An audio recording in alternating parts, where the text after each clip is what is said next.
Hello there, ladies and gentlemen. Ambrose Blowfield here for the Sales Mastery Company, back again to give you some free training. Today is about daredevils and crowd pleasers. More specifically, I'm going to share you some secrets and insights. In fact, 11 in particular, golden rules from the founder of FedEx, from Hallmark, and also from Pixar Animation, to just give you some insights that you as a business owner, or you as a sales manager, or you as a marketing or divisional manager can instantly adapt and try to apply to your strategy, to your thinking, to your mindset, and to your team. Just because they are large organizations does not mean there aren't lessons for you to learn if your organization is quite as expansive as the Hallmark greeting cards range, likewise FedEx Global or Pixar Animation. The reality is all of them started small too. And these are some of the golden rules that they had when they were only a small to medium-sized business that allowed them to become a large business. Now, if you've interacted with this on social media, you should already have the downloadable document I've got in front of you on the screen right now. If not, please send an email to admin@salesmasterycompany.com and request the workbook for daredevils and crowd pleasers. And that way we get you a copy accordingly. Then come back and watch the video again with that in hand. So if you're watching this now, I encourage you just to keep watching and then request the workbook and then come back and watch the video for a second time or watch it with a colleague. So let's go into it. There's a welcome note on the second page giving you a brief overview of myself and our team at Sales Mastery Company. But in essence, we've spent the last 19 years coaching over 15,000 businesses around the world. And for the feedback we've had from them, conservatively, we helped them make another $2 billion minimum in extra sales. And again, we'd like to be conservative with that number. But if you want to get some help growing, listen to these sessions, interact with us and send us an email anytime. So let's learn a couple of golden rules with Federal Express, nowadays called FedEx. Founded by Fred Smith in '73 after 2 tours to Vietnam. And again, started small, but for most people, small at 14 planes doesn't sound overly small. When most of our customers in Australia or New Zealand, that's quite a significant business. But in the US, where there's 330 million people these days, that typically is a particularly small business. And again, $67 billion turnover. That's up there with the Marses, the Nestle's, the Procter & Gamble's of the world type level. And 40,000 employees is also the sort of number. So I want to share with you just a few areas that I think are very applicable for a small to medium business owner that could be applied. And if you're not a business owner, please watch this video, then share the workbook with the business owner or cascade train what you learned from me today into your business owner, whether that's up or across into the business owner. Number one, having the right team. I wouldn't say is everything, but it's nearly everything. Having the right team with the right attitude, who are aligned to core values, believe in the cause. The right team is everything. We spend a lot of time coaching and training sales managers and sales people, and we have to talk about sales competencies and skills, and we have to assess people for their personality, because if the wrong personality is sitting in the wrong seat, it's just harder for them to do their role. I'm not saying it's impossible. Everybody's coachable and trainable, and yes, you can teach an old dog new tricks, though age has nothing to play a part in sales success. The reality there is the right people in the right seats makes a big difference, because all of a sudden there's a lot more pressure taken off the shoulders of the manager rather than put onto the shoulders of the manager. Now, number 2 and 3 are tied up because FedEx have done very well to differentiate themselves. They said they wanted to offer overnight delivery. Their slogan for a while, the way the mantra they relieved themselves with was along the lines of, when people absolutely have to have it overnight in America. That was really where their focus was. And at the time, nobody could do it. Typically, it was 3 to 5 days with standard delivery. And they said, no, I want to do it overnight. Yes, it requires having a standard of when you receive the goods to get them shipped overnight. But again, they differentiated themselves rather than just another transportation company trying to undercut on price. Think about that in your industry. How are you differentiating? And is your differentiation something your customers or market wants? Their customers did want quicker, so therefore they differentiated on quicker. Now, they also did that going down that path and that mission to doing it absolutely overnight forced them as a company, as a culture, to really embrace innovation and systems and culture and methodologies, because the only way you could do that accurately is by having great systems and processes and training people to use them well. So embracing technology also spun out of their differentiation principle. And then number 4, leading the right way. Leading through others, leading with others, rather than leading at others. As a leader and as a manager, remember, 67% of your success will come from your EQ, your emotional intelligence, not the hard and fast rules about processes only, not about the numbers never lie, but actually how you make people feel, how you motivate, and how you hold them accountable. Leading the right way includes creating a culture of accountability. It's something we have to teach a lot of as part of our Sales Mastery Academy, where every week we're holding people accountable. It's important that people get used to that. Accountability is a wonderful thing, especially if we're doing well. Now, in terms of Pixar Animation Studios, there's a brief story there at the top of your workbook page. A highly successful company, deemed to be the greatest innovators, particularly around kids' movies and cartoons. And they suggest that really only Pixar could do it, as it says there, that one of their engagements with Disney, absolutely, that killed their creativity.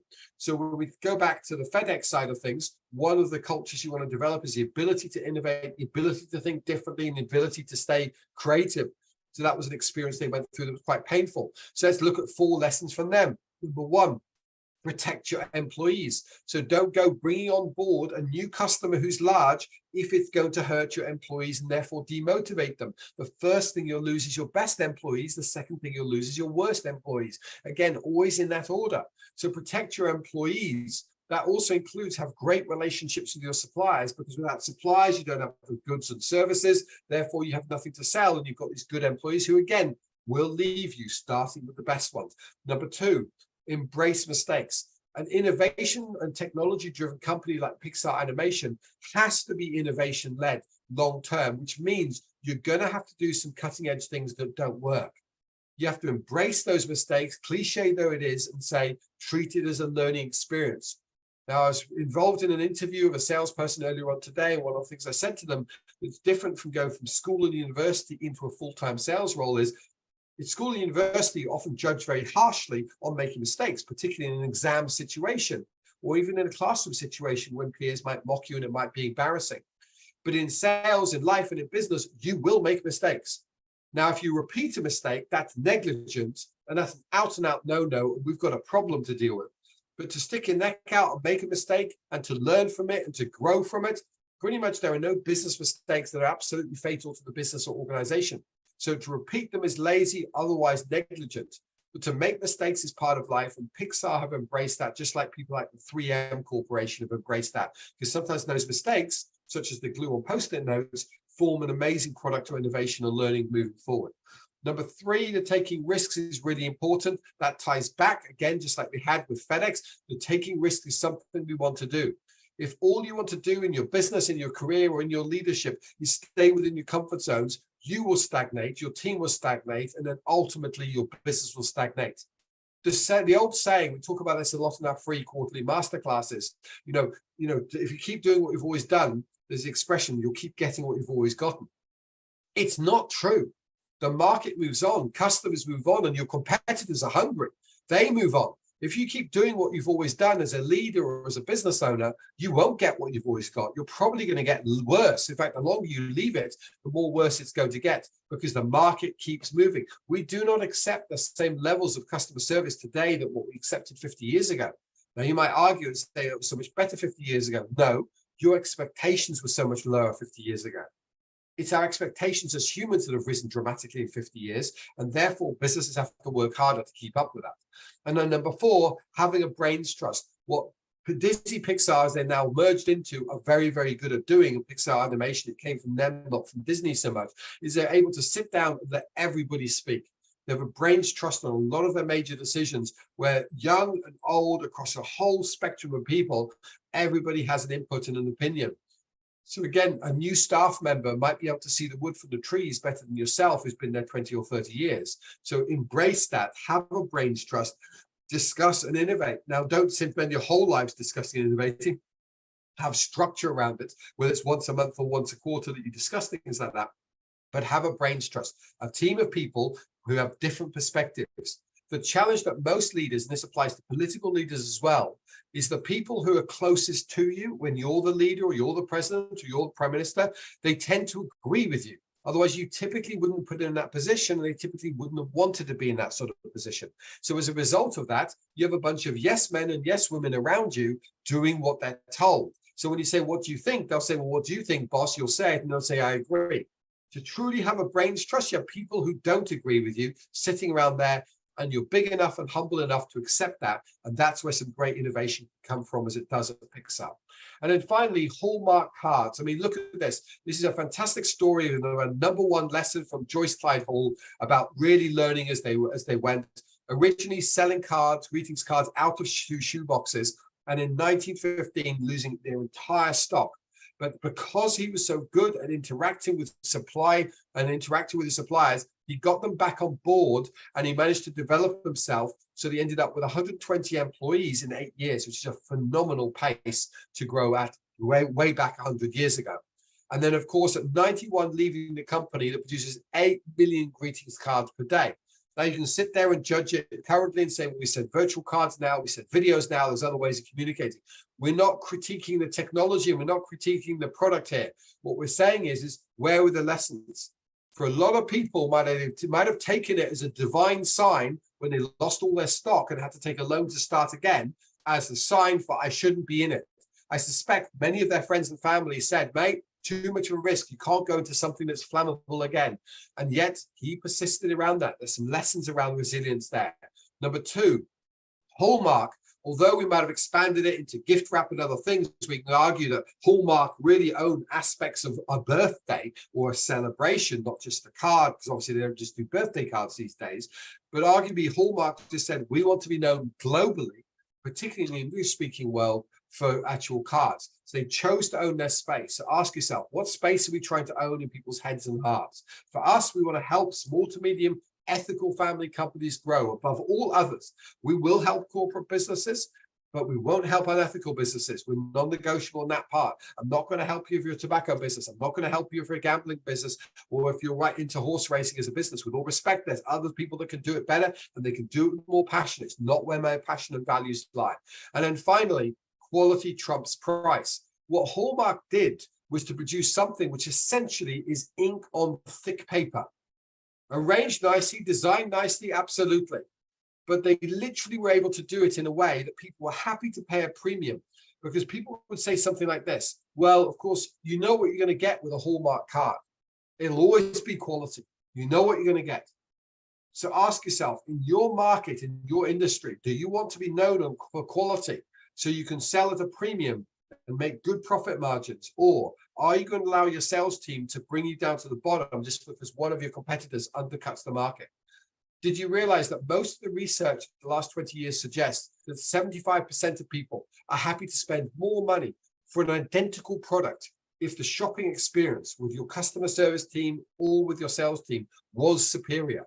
These days, you might expand that experience and say with the digital marketing or social media interaction was similar. You know, if we get better service in marketing, in sales, or in sales customer service teams, people will pay more money. 75% of people, which means there's 25% of the market that will be very price driven. I'm not saying exclusively price motivated, but they will be more price driven. They don't naturally want to pay more money. That doesn't mean they won't. It means they're unlikely to. Please don't change what your brand represents for 25% of the market. Go after, like all of our customers, the 75% of the market, invest in good leadership skills, good management skills, and a great sales and customer service team so that you can sell at a premium. That's what Hallmark did. That's what FedEx did. And that's what Pixar Animation did. So in summary, your background does not dictate your future, because in all of those scenarios, none came from a privileged life or past experience. Number 2, you do have to take risks in business, in leadership, and in life. Number 3, you do have to work hard. Thomas Edison, accredited with developing a team that found the light bulb, took him 5 to 10,000 times, said, success in life comes from 1% inspiration, but 19% perspiration. And believe me, he knew he tried thousands of times to achieve something. And General Electric as a corporation grew out of the back of that principle of taking risks and hard work. And then finally, you can learn shortcuts to success. You can learn from others in your industry. You can learn from your competitors. You can learn from your subordinates, and you can learn from people like us. We've been there, we've done it, and we've coached thousands of businesses around the world. Now, whether it's our Sales Academy, where we teach you the 4 growth areas as are listed on the page right now at the bottom and hold you accountable for implementing change in those areas, or whether it's our leadership programs or our in-house training programs or simply our one-on-one coaching programs, feel free to send an email to admin admin at salesmasterycompany.com. Let's set up and have a free call. We'd love to help you take the next step. If we're perfectly aligned in terms of values and vision, let us help you. If we're not, we'll point you in another direction. Maybe someone else is a better fit for you. As I said, there's certain things we won't compromise on from our business ethics perspective. I've been Ambrose Blowfield. We're the Sales Mastery Company. And as always, be sure to take action.